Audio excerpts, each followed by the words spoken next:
You're listening to a Roddenberry podcast. You're listening to Mission Log the Orville, an episode-by-episode discussion of the adventures of the crew of the USS Orville.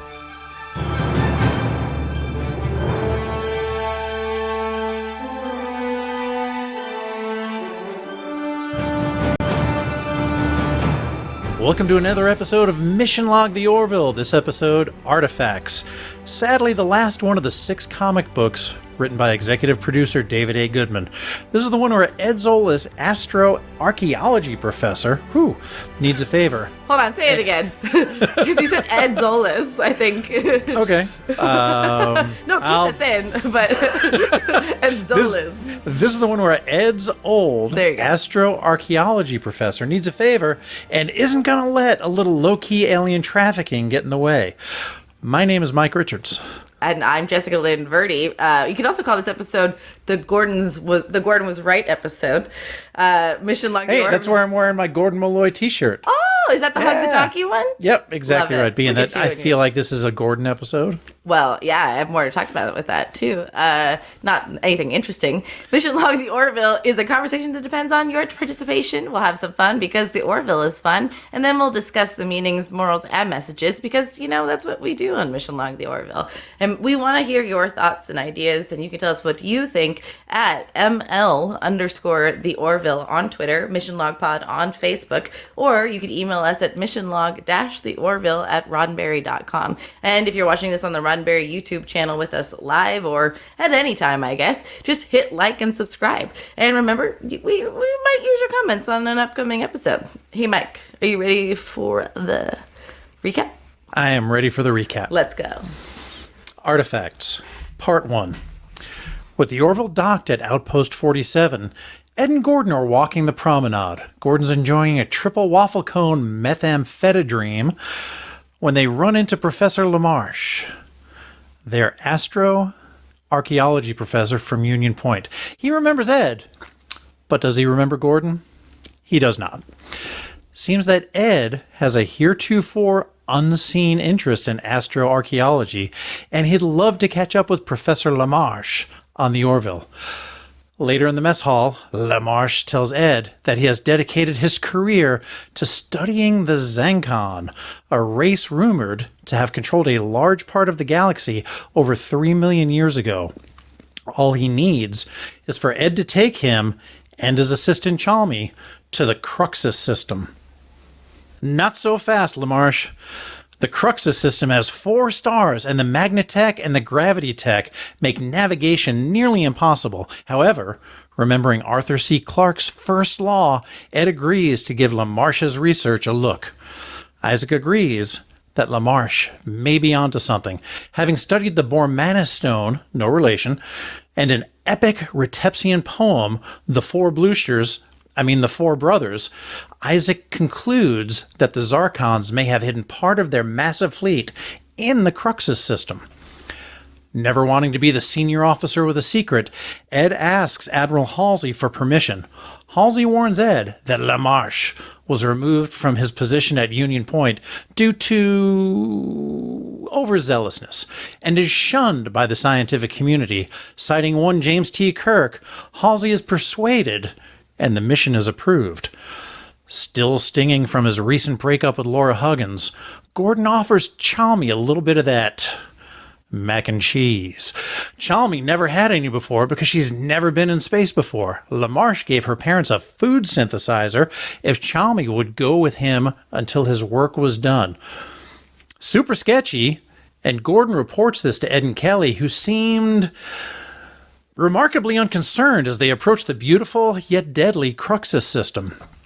As the Orville enters the system, it draws energy from the 4 stars like a magnet, causing a hull breach and damage to the upper ring. Exposition Kelly reminds Ed that the Admiral told him not to put the ship in any unnecessary danger. As Ed gives the order to back off, LaMarche fights past Gordon and breaks the Orville through the interference and into the Cruxus system, resulting in catastrophic systems failures and 3 fatalities. The Orville is dead in space. With LaMarche and the brig and the main viewer back online, the bridge crew sees before them the Zancon fleet. Their only hope is that one of those 3-million-year-old ships will work. Part 2. Unable to communicate with the Union, Ed decides to board a Zancon ship with Isaac, Gordon, Tala, LaMarche, and Chalmy. As they approach, the ship begins to light up. Then a door appears, and Ed gives the order, "Take us in." Inside, there are no life forms, so the ship must be automated. But why would the systems allow unfettered access to aliens? Weird, right? Professor, anything to add? Deciding the answers may be on the bridge, the gang is suddenly zapped there. But there are no control panels. In fact, they haven't seen any control panels at all, confirming LaMarche's theory that the Zancons controlled everything with their thoughts. But who is controlling the ship? You see, LaMarche determined that Chalmy's race descended from the Zancons, and they share over 90% of their DNA. She has been controlling the ship, albeit subconsciously. LaMarche tells Chalmy to take the center seat. Ed questions the instruction, but Gordon says they can trust her. With that, Chalmy activates the engines. So far, so good. Chalmy makes the ship go. Now, amazing. They have transversed the system. Now, LaMarche tells Chalmy to destroy an asteroid. Do it. She does, which kind of weirds everybody out. In Ed's office, the senior staff discuss where they'll go from here. Prison for LaMarche? Not likely. The tech is too valuable. Does the end justify the means? To LaMarche, it certainly does. Realizing that it's really Chalmy who has the power, Gordon pays her a visit. Yo, Chalmy, you up? Turns out she is, and she's meeting with Professor LaMarche. Yes, he's going to take her home, but Gordon asks, has he told you that he's going to need a metric custon of Chalmy's to drive the Zancon ships, or that your friends and family will all be slaves? With that, Chalmy zaps herself over to the Zancon ship, brings the engines and weapons online, and destroys the remainder of the fleet. Later, Chalmy bids the Orville goodbye. She's going home, and the Orville will wait for help to arrive. Soon, the whole affair will be classified. Chalmy thanks Gordon, who, for once, was right about everything.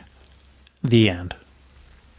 Thank you, Mike. I was saying that was excellent writing. It might be some of my favorite writing that you've done. Well, thank you very much. I put a little bit of time into this one.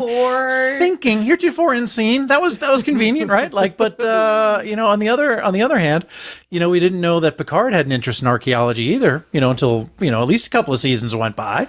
So he's not just a captain. Okay? Yeah, Ed's kink is astroarchaeology. That's kind of cool. We didn't know about that before. Now we don't have to label things. Okay, we don't have to label. Who bang, get too? banged. Nobody. Especially you got Retepsians involved. Actually, I'm so glad you said Retepsians. We did talk about how the Retepsian was on the alternate universe. The Lady Retepsian. But we have Rob Lowe on the cover of this book that you gave me. Wow. And he's never in the whole series, and neither is Lieutenant Dan. So, why are we looking at them? Why are they here? So Lieutenant Dan, I noticed, was in the background tonight. I don't think he's has so much as a line, and we apologize to Lieutenant Dan if, in fact, he did. But I don't think Lieutenant Dan had as much of a line in the comic books. And there's two other characters that we haven't seen. If you're watching on YouTube, you can see this. But there's this guy who looks like the painting from Ghostbusters 2. Yeah. And then there's this guy who has handles for ears. I think that's either one of the Bruidians or the Navarians, which also was a Cupid's dagger character. I kept meaning to mention, by the way, retroactively as well, that I think the Aki character from Heroes is Mila Kunis.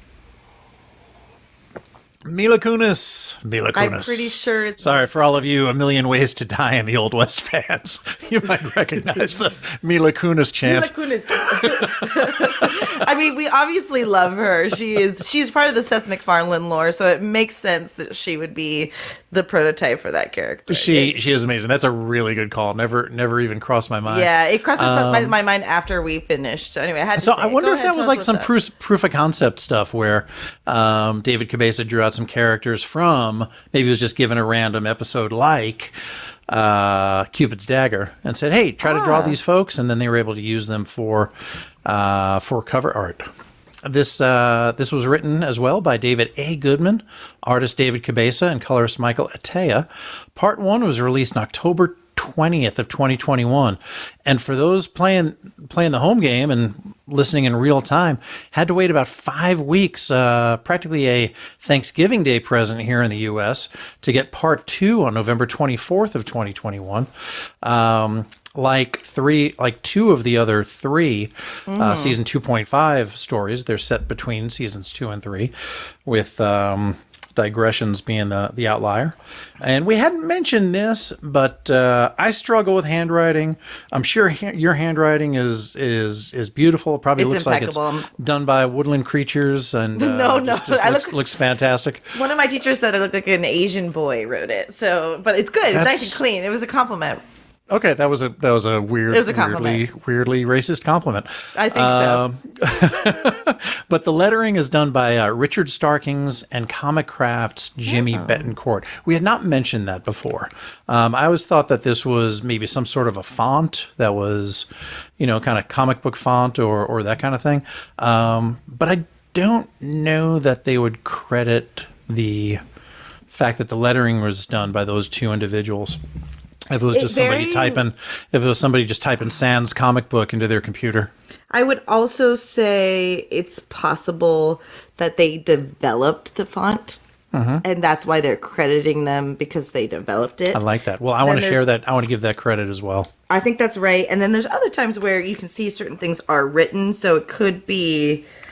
I'm going to guess that this is a font face, like a font type, but that they developed it. So that's going to be my guess. Sans comic book. That's what I'm calling it. Sans comic book. There you go. So did you notice right off the bat, Outpost 47? What does that mean? So this, it triggered something for me. I just couldn't remember. So 47 is definitely in like Rick Berman era track. Sorry. So every once in a while I get into my Rick Berman mode, Chris Berman mode. But Rick Berman era Star Trek, there were a lot of 47s, starting actually with Joe Menosky. And I kind of wanted to get to the bottom of this. I mean, some people take it all the way back to the original airing of Star Trek, the original series, where it's cited that 47% of the TVs across this great land of ours were tuned in to watch the episode with the salt vampire. Yeah. So, but it actually where it really worked its way into the writing was with Joe Menosky, and he attended Pomona College in Claremont, California, right? Not too far from LA, where there's a club called the 47 Society, which claims that there's a mathematical proof that all numbers are equal to 47. It was actually proven to be a false proof, but if you kind of follow it step by step down and don't question any of the steps or the validity of them, it leads you in that direction. That's why it's called a false proof. And then there's also a theory that the number 47 kind of occurs more in nature than other numbers.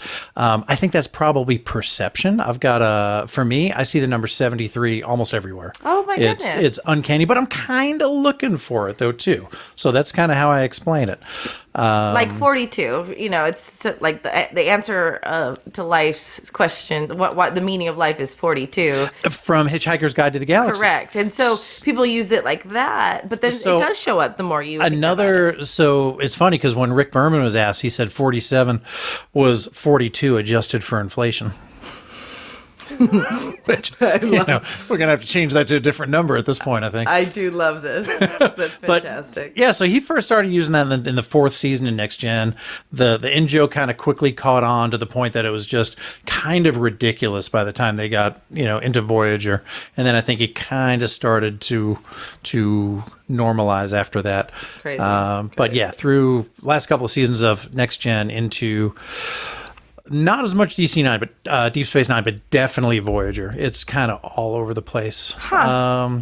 So there's stimulants in that Orville ice cream, huh? Early on, first of all, I want that ice cream. That sounds fantastic. And I gotta love a reason. The methamphetamine ice cream. It's very good. Again, Some of your best writing, Mike. So good.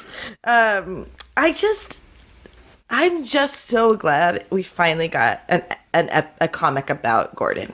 He's been like, he was in the first one when, like helping out, but like he didn't have like an arc in that.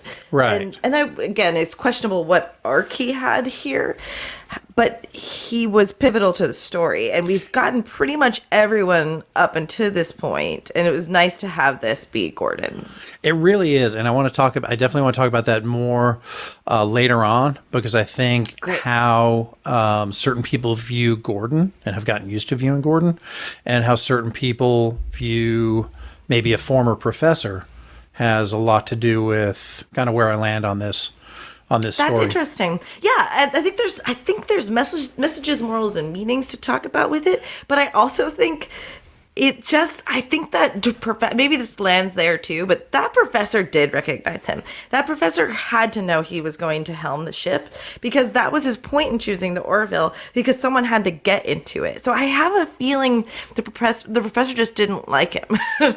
Yeah. So your theory is like, not only could he convince Ed, which was my only theory. Well, my theory is, right? Like Ed's in a kiss ass, and he could get. And he was like, he knew they had a relationship, some history. He had his hereto unforeseen interest in astroarchaeology that Lamarche could exploit. Lamarche. I don't know how you say that. I was saying Lamarche, and then I was getting kind of bored with that. So Lamarche. I think Lamarche is correct. Lamarche. So yeah, so I thought he was going to try to use that relationship with Ed. What I was not thinking that you were, so tip of the hat to you, is that he was also exploiting Gordon's ability to, shall we say, hug the donkey and be the best helmsman in the Union. I think you're right. I mean, it would be... Obviously, this is a person that the Lamarche doesn't give a care about people or lives, but I think he knew what he needed to accomplish his means to an end, and I can't imagine Gordon doesn't factor into that to some extent. Why not butter him up a little bit then? I wonder, and because you got me thinking, and I think this is not accurate, but. If we take an extra step in and you asked me to psychoanalyze, he knew that Gordon isn't stimulated by the interest level, but he's stimulated by, like, you can't do that. Like, I think rather than go, oh, I love you, dude, I think that would tip off Gordon more that something was wrong, rather than, how some people like can get under people's skin by currying their competition or making them feel inadequate or something. Yeah, so that's or my like thought. Excuse me, or like playing to his desire to break the rules or his propensity to break the rules. There you go. So I think a lot of that subtext that you and I are mining, but I just have a hard time believing he didn't fully remember the screw up from his class. But I also love too, coming back to the fun part of this, of how we like to analyze this show, I love how much cursing there is. And I took a picture of the panel where he just says the F word when they reveal that they found the ships.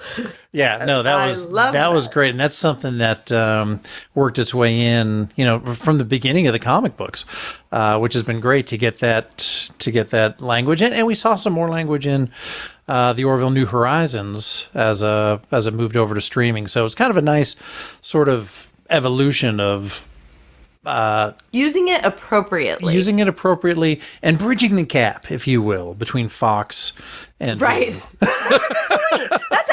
That's right. This is like giving us like, hey guys, by the way, this season 3 is going to be raucous. They've been doing the same thing, and you'll not be able to unsee it now when you go from the phase 1 and 2 and sort of phase 3 of Marvel. They don't say the S word. They don't say poop. And now they say it all the time. It's like the FCC lifted the ban on how many times you can say the S word.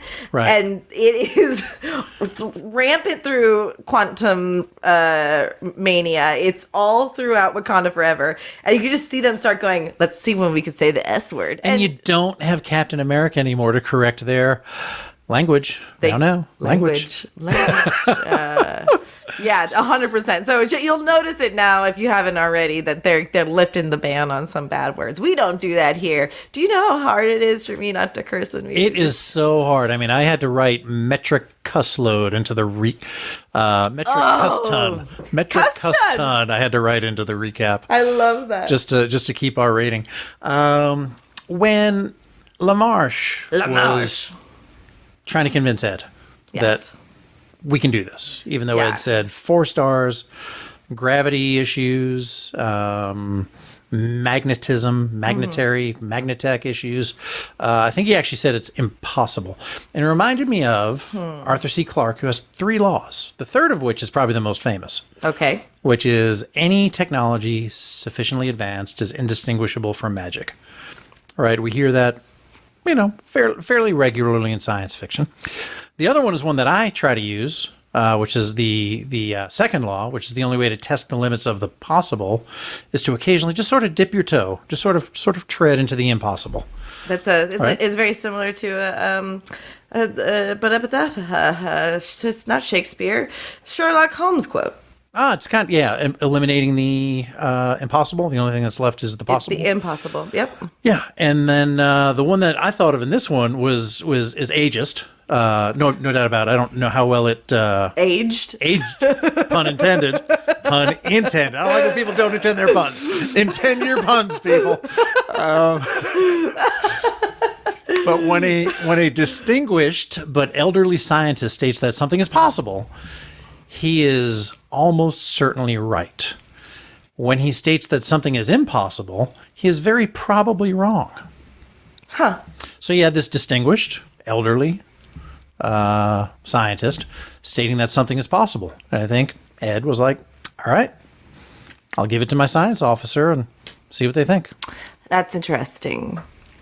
I think if you're Ed, you operate under the assumption of curiosity, or you operate under curiosity. If it's not going to be a huge risk to just look at the facts, and there is a part. So okay, I was afraid for a second that this episode was going to be similar to the Word of Avis, where all of a sudden they're worshippers. It's the world of Avis, Jess. I know. I'm so sorry for I'm just kidding. you. No, I'm so sorry. I struggled.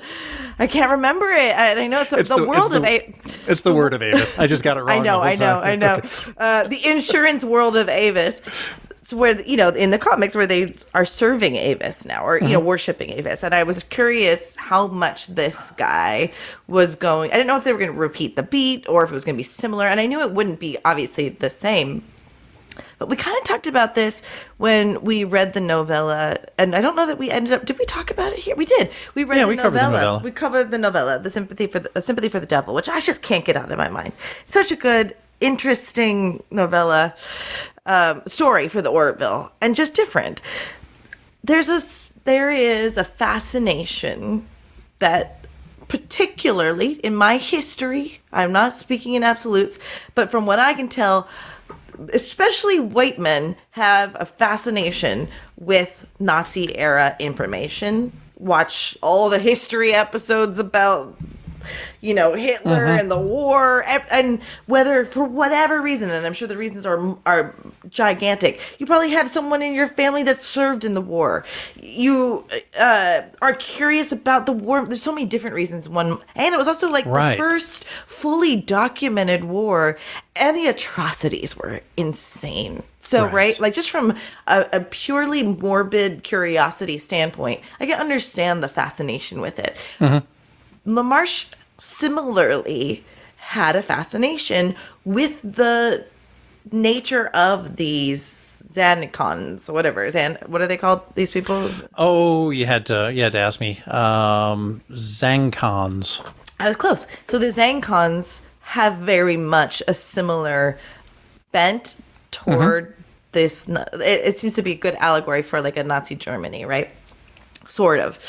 I just don't love that we're I like that we are watching the worst version of it when someone's obsessed with power themselves. Again, I can't find the line between talking about the fun things, Mike, and then going into moral messages. Yeah, because I totally I'm totally there with you. So this one, I think there's I think there is definitely that. I think there's that curiosity about this very powerful, albeit enslaving enslaving race that was in charge of much of the galaxy millions of years ago, and the technology they left behind and the unanswered questions. But here's where I think LaMarche here's where I think his headspace is. Ed was like, dude, what's going on with your career, man? I haven't heard much out of you lately. Right. And he said, careers ebb and flow. Mine's ebbing right now, so I've decided to put essentially all my eggs into one basket. I've decided to dedicate my research to the one area that I have a shot at having some payback for. And that was the Zancons. And because of that, I think he became obsessed with finding these people. Now, maybe the obsession started before that. Because it did. That was my insinuation from Admiral Halsey, that his opinions of them got him sort of blackballed. Mm-hmm. So I think it did, and shunned. That's what. Yeah, maybe blackballed also isn't even politically correct. No, I was. But to that exact point is how it's a little bit of the chicken and the egg, I guess, is my thought process. Something about this group of information is alluring for multiple reasons. The history of it, the mythology of it, the power of it, and he was absorbed by the power of it. I think that's true, and it reminds me of Space Seed, where Scotty, Bones, and Kirk were not explaining the history to Spock, because he seemed to be pretty up on it, the history of Khan Noonien Singh. And they were all kind of admiring him. They were like, "This guy was special. I got a special place for this guy. He was one of the good ones." And Spock was like, "Gentlemen, we're talking about a tyrant who is responsible for killing millions of people." Right. And they were like, "Yeah, we could admire him and hate him all at the same time. It's complex. People admire that power. I think that's what draws people to that autocratic leader. It's that living vicariously through them. They want to be, or possibly they want to see, one person, no red tape, no BS, just get it done. And I think it's dangerous. It is dangerous, because I think gosh darn it, Mike, we have no sections in this episode. I think what's dangerous about that is we'd like to assume we'd be the people that wouldn't go and commit atrocities, because even LaMarche convinced himself that 3 people dead is worth a 3 million year old discovery. Yeah. Only 3 for now. Gosh, let's talk about funny things for a second, because we could go back and unpack this all we want. Yeah, so when Bortus made the comment, it is accepted as a fact on Mockless that they existed. Yeah, buddy. A lot of things are accepted as fact on Mockless. It was a very Worf answer to me, because no one was asking Bortus. And to that exact point, I love that Gordon was like, "How come John and I didn't know about this?" And John's like, "I knew about it. Like, if I'm John, I'm offended." Yeah, like apparently Gordon didn't get the memo that John is no longer the soda drinking, dumb one, like underachiever sitting next to him on the bridge. Totally. That he's actually making something of himself now. The Worf thing, man, that just reminded me of, I think it was Devil's Due, where they were trying to figure out who this person appearing to be the devil was, and Worf was like, "Klingons believe that Stovacor, blah blah blah," and Picard just gives him a look like, "Yeah, no." Right. No. He just doesn't even answer him, just kind of looks at him and shakes his head. I love that. This is they really were giving Gordon a really hard time this whole episode. Do you think that Gordon was interested in Chalmy? No, not at all.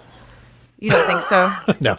I think he was interested in Chalmy as, from a heart perspective, as a being, as an individual, but not Right. romantically. No, I was just strictly You trying to be don't funny there. No, I'm just asking. You don't in make general. mac and cheese for people if you're not interested. That's in what getting- I'm saying. Give It's another a mac and cheese, baby. Because if you don't do the mac and cheese, if you don't want the end result of what the mac and cheese means. Yeah, and you don't ask somebody if it's movie night if you don't want to go watch Netflix and chill. But no, I do like Netflix and chill the ice cream.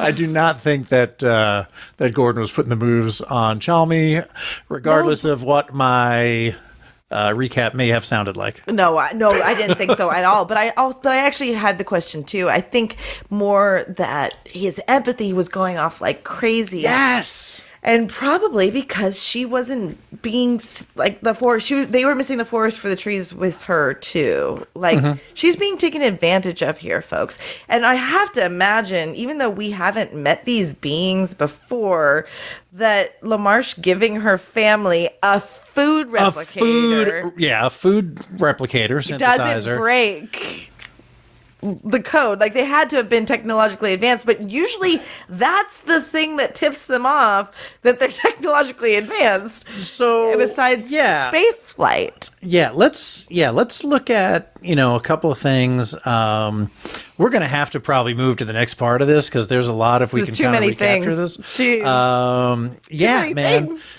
I am glad. The last thing I'll say, I think, is that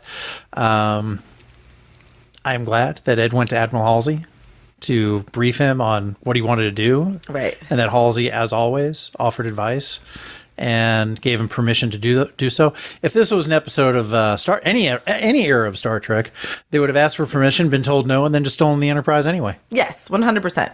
100%. I love it. All right, you ready to move on, I guess? I am indeed. Jeez, crazy. See you on the other side.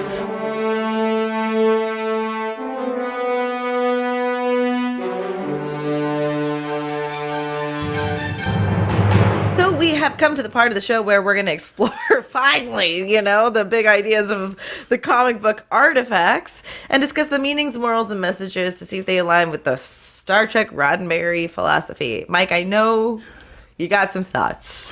Man, that food synthesizer was a red flag, right? I mean, granted, this is before the happenings of the big doings of Future Unknown, right? The season 3, the Orville New Horizons, Right.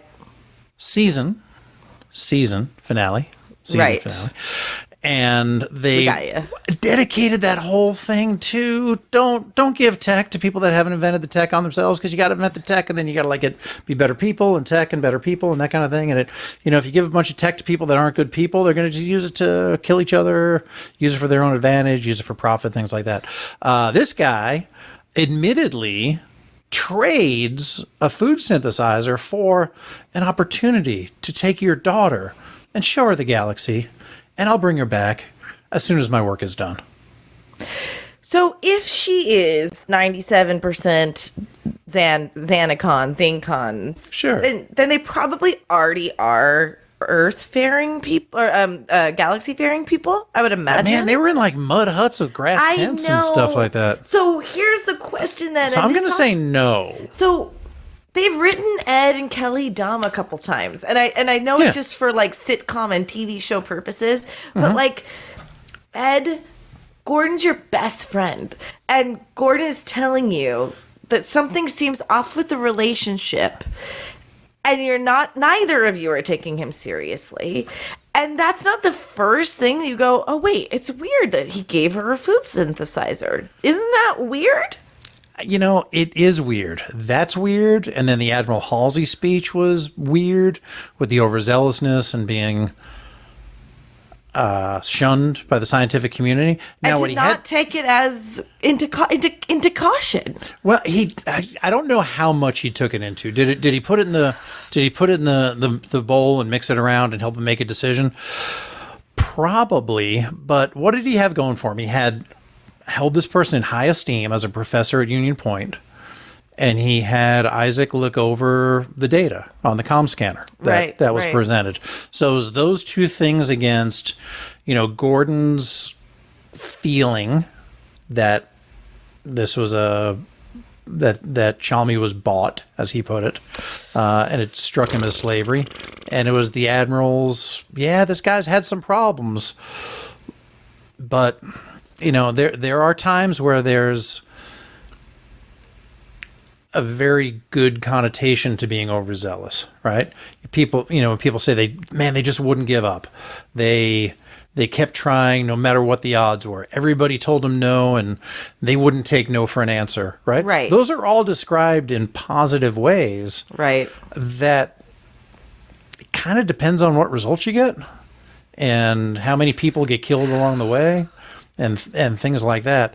So I think Ed was written interestingly this episode because he did seem to listen to Admiral Halsey insofar as missions approved, don't get yourself or anybody else killed. He did not listen to Gordon really whatsoever. He said he was very guilty of what a lot of leaders do, which is believe what they hear first. Oh, right? Wow. Believe the first story they hear. So, because that makes that strong for, I think we do too. It's called the law of primacy. You believe or you remember what you hear first, more dangerous. often. It is. And consequently, you don't put as much weight on new information that you get when conditions change. So the first thing he heard from LaMarche was Sorry, I'm taking this person, showing them the galaxy, and I'm going to bring them home when my work is done. And that sounds very altruistic, right? That sounds, like kind of like a Doctor Who and a companion situation, or like any, other kind of, mentor protege kind of thing. We never question those relationships with the Doctor.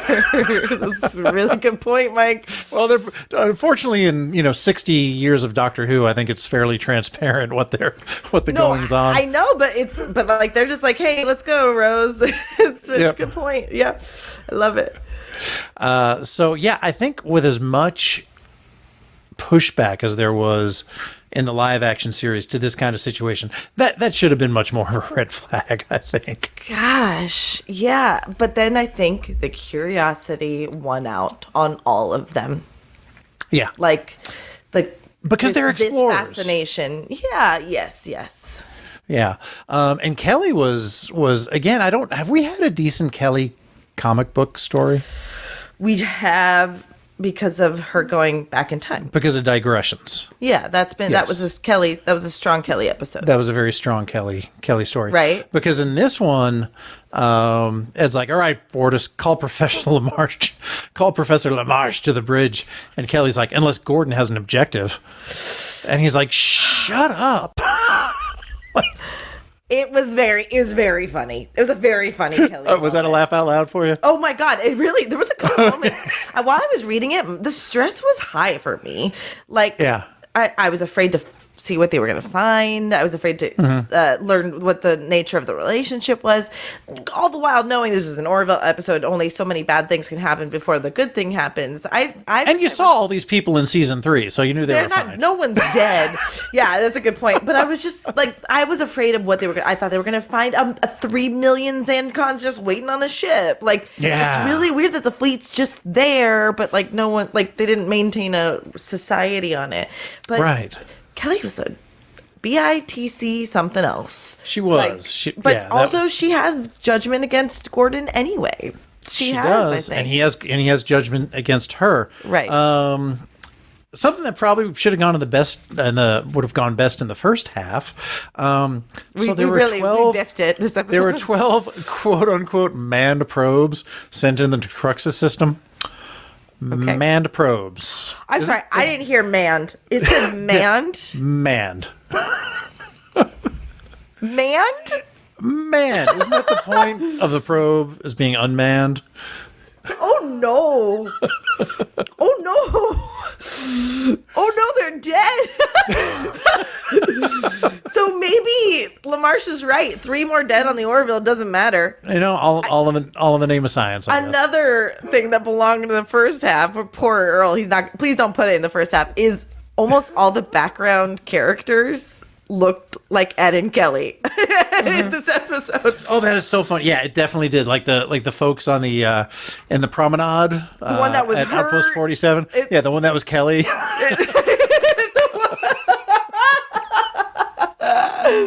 See, this episode's so heavy that we have to laugh. We have Yeah. It's a good one too. I think I haven't disliked a single one we've read, just like with the episodes of the show. These are great. And I'm sure if anybody's listening to this or watching this and they haven't read these comic books, we've spoiled pretty much every square inch of it for you. Oh, yeah. But what we haven't spoiled is just how enjoyable they are. Just, the pictures and the words and the writing and the timing is just brilliant. I mean, it's the heart of the Orville. It's good comedy and great storytelling, and it gives you something to think about. And it doesn't preach, it just doesn't. And I really think that ultimately that is what sets it apart, especially from new era Star Trek right now, is this feeling to give a moral spin on everything, and everything does have a moral, I find, with the Orville, but they have such a better job reflecting us to ourselves by allowing the reality of life to be funny. And it truly is, a great modernization of 50s and 60s era science fiction that was kind of windows and mirrors, is how I've heard it described. Right. In fact, Maddie, one of our listeners and a big fan of the Orville, has said that I met her at the season 3 premiere, has been saying that for years, that windows and mirrors, right? You're a mirror of yourself or a window to look into somebody else's way of life. And that's what it provides for us. And it does that in a really, really clever way and funny way, too. So, yes, carry on. Where at this point, did we come up with anything as far as messages, morals, meanings? Do you think the show may have lived up to the Roddenberry Star Trek philosophy?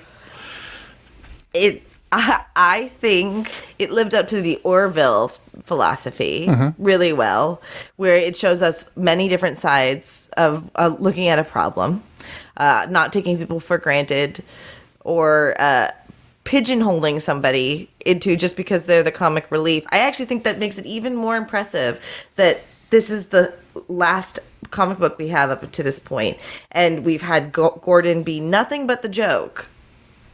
Right. Or relief or support. And we get to laugh at everything he says, even if it's just one thing per comic. And he's the reason, he's the voice of reason in this episode. And even us, to your exact point, the primacy, was it primacy? Yeah, law of primacy. The primacy law, us go, well, of course Gordon wouldn't know. Now, granted, we agree with him right away, but it's even more impactful to have this story be the last one we're reading and kind of go, wow, no one really is taking him seriously. So I think it does a good job of making us question our own bias, ultimately. Yeah, I think it does too. I mean, in some ways, it reminded me of an episode of the original series called The Ultimate Computer, which is the one that introduces Dr. Richard Daystrom and the M5 computer that's supposed to fully automate the Enterprise. But yes. it ends up going haywire and killing hundreds of people on the other Connie-class ships. And it turns out that Richard Daystrom was so obsessed with this project that he quite frankly went insane. But he was given so much latitude because of his history and his reputation and what everybody thought of them. We talked a little bit about obsession and becoming your enemy in Heroes, where Aki, a.k.a. Mila Kunis, yes, had to, pick up the sword and become a killer in order to fight back and fight for the Okutum. In this episode, we see, what do we see? We see the Zankons, which are a race of people that enslaved 37 other races. And now we have Professor LaMarche attempting to enslave or convince, cajole, bribe, blackmail, whatever, people into being under his control for his purpose. And Gordon so eloquently realized, or so intelligently realized, that Chalmey is the one with the power. And it's often the people that have the power but don't know it that get oppressed. Gosh. Well, and you know, one of my least favorite things that people have said to me as I've grown up is that kindness is viewed as a weakness. And, you know, one of the things I think our society is doing a good job of, still nowhere near the end result that anyone would like to see, but like strength can have many definitions, right? Strength can also be gentle. Strength can also be patience. Strength can also be quiet. It doesn't have to be this, I hesitate to say it because I'm not saying all men are bad, but like a masculine version of what strength is: physical size, right, ability, etc. So we're all in this redefinition of, what does this present moment need? Who needs what in this moment? What kind of strength do I need to? So like being able to look at a situation for what it is and take all of the input with fresh eyes. So one of the things I would say that has helped me survive in a world that is very hard, with looking at other people's challenges and feeling so like beleaguered by them, and also having to deal with my own challenges that I was raised with and face every day, with new things always cropping up, just because I'm human. I survive well by walking through the world with what I call willful naivete.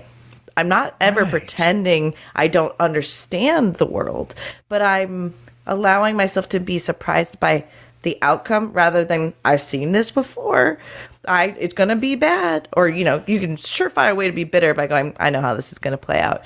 I might not know how today's going to go. Yeah, there's a certain amount of cynicality that comes with experience when you've seen things before, right? And you accurately or inaccurately predict how it's going to end. And it kind of goes back to that Arthur C. Clarke's law that we talked about before. You know, if you get an older established scientist who says something's possible, they're almost always right. But the other half of that is, if they say it's impossible, they're almost always wrong, because they're relying on that previous experience where something didn't work out. And because of that, now they're cynical. Please do me a favor, because I'm sure you did the research. Who said that there was a certain amount of risk involved in this business? James T. Kirk. There we go. Now that means indeed that this is aligning with the Roddenberry Star Trek philosophy. I loved that Admiral Halsey was like, I don't know. Just, it's so good. Just go ahead and do it, and don't get anybody killed, you know, doing it. And it was great. From a classic TOS episode. Well, where he said, risk is our business. It's the reason. It's the reason the Enterprise was built. It's the reason we're aboard her. And it was, and then he went on from there. And it was a wonderful speech that I think has survived well and aged well. And if you want to go back, I'm not going to tell you what episode it's in. You can just go back and watch them all, because they're all great. Even the season 3 episodes. Just watch them. I think that fully encapsulates what we're talking about today. Is there is a little bit of risk. I think for the sake of knowledge, they should have gone into there, but they should have never pushed it the way that man. No, and I think Kelly's timely reminder of the Admiral said, don't put the ship in unnecessary danger, and Ed's order to back off were completely appropriate. But then that obsessive behavior, overzealousness, if you will, of LaMarche, to push past Gordon, who must be like the easiest guy in the world to push out of his desk space, and take the helm away. I love it. He was able to get that done. He did look surprised though in the comic. It had that red that red kind of like star where LaMarche pushed on his shoulder, you know, to indicate excessive force, and a really surprised look on both the Navigator's face and on Gordon's face. So yeah, LaMarche meant business. Like that's what we can take away from there. The last thing I want to talk about is the halo effect and the horn effect. You're teaching me so much. I think we saw I think we saw both of those today. And as I have done in the past a number of times, I knew a little bit about this, but I didn't want to start, putting finger to keyboard without a source. So I went to verywellmind.com. The halo effect and its opposite, the horn effect, are a type of cognitive bias in which our overall impression of a person influences how we feel and think about their character.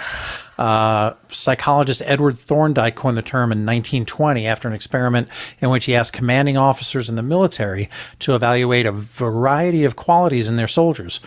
These characteristics included such things as leadership, physical appearance, intelligence, loyalty, and dependability. And in a nutshell, he found out that these things just flat out correlated too highly and too much. If you thought highly of one of your men, back then men, right. And then you thought highly of all of their attributes. If you thought poorly of them, then all of everything was wrong with them. And when they tested these folks individually, independently, they found that no, they were good at some things and they were not so good at other things. Right. So those ratings were negatively transferred across all of the individual's attributes. So look at celebrities and what we do now, right? I mean, I'm not commanding, soldiers, and I don't think you are. You're not like in the Army National Guard 2 weekends a month or anything like that. No, definitely not undercover or anything. But like that. look at politicians or actors, right? They're very eloquent, right? They're great. They're good looking, maybe, if it's a celebrity, not a politician. And you're going to maybe conflate that with them being smart or being kind or being considerate or knowing policy and that kind of thing. The halo effect or the horn effect makes it so the perceptions of one quality just flat out lead to a biased judgment. So look at Ed's treatment of LaMarche. Right? Former professor, held in very high esteem, has this research. I don't want to say he could do no wrong. I think there were a couple of red flags in there that Ed just kind of brushed off. But now you got Gordon, right? Now Gordon is his best friend, right? Reportedly, but he's drawn lots of penises on lots of things. Can't wipe his face off with ice cream. He's drinking. Life. He's eating, methamphetamine ice cream, a triple cone. Who eats a triple waffle cone, man? That's just amazing. Gluttony. That sounds amazing. He did the thing where the cargo door on a shuttle got cut off, and I think they lost a bunch of summer squash or something like that. That's right. That was a thing that happened. In the comics, it's canon. Yeah. So I do think that was maybe some horn effect happening when Gordon reported some things. Like, he's just not like, I've got Professor LaMarche up here, and I got Gordon down here, and whose word am I going to take? Who am I going to listen to? So I think that's really what happened. So I would say my final message is, the next time you're trying to evaluate another person, consider how your first impressions of them might influence your evaluations of other characteristics. Wow. And if somebody comes to you with a legitimate concern about human trafficking, take it seriously. Dude, you'd think they would learn that from 500 years from now. Yeah, not only that, but we didn't even talk about Sanctuary, where they were all up in Bortus's business for letting that cute little baby girl Mocklin go to the Sanctuary planet when they thought he didn't even check to see if they were being trafficked. So take your human traffic seriously, even if it comes from Gordon. I think that's great takeaway, Mike. I honestly mean that. You really are. Woo, next level, dude. I did not come into this emotionally well today, and I feel so much better. So good. I feel pretty good about this episode too. Hopefully you liked it. If not, let us know. If you didn't like us, let us know. There's multiple ways you could do that, because we're produced by Roddenberry Entertainment, the technical production he makes us look so good, honestly, is the indispensable Earl Green. Our website and your opportunity to comment and connect with us is podcast.roddenberry.com. If you're watching with us live on the premiere for YouTube, something like that, join us now on the Mission Log Discord to continue the conversation. If you don't have access, go to patreon.com/Mission Log. And dude, it's just $1 a month. See you next time. Bye.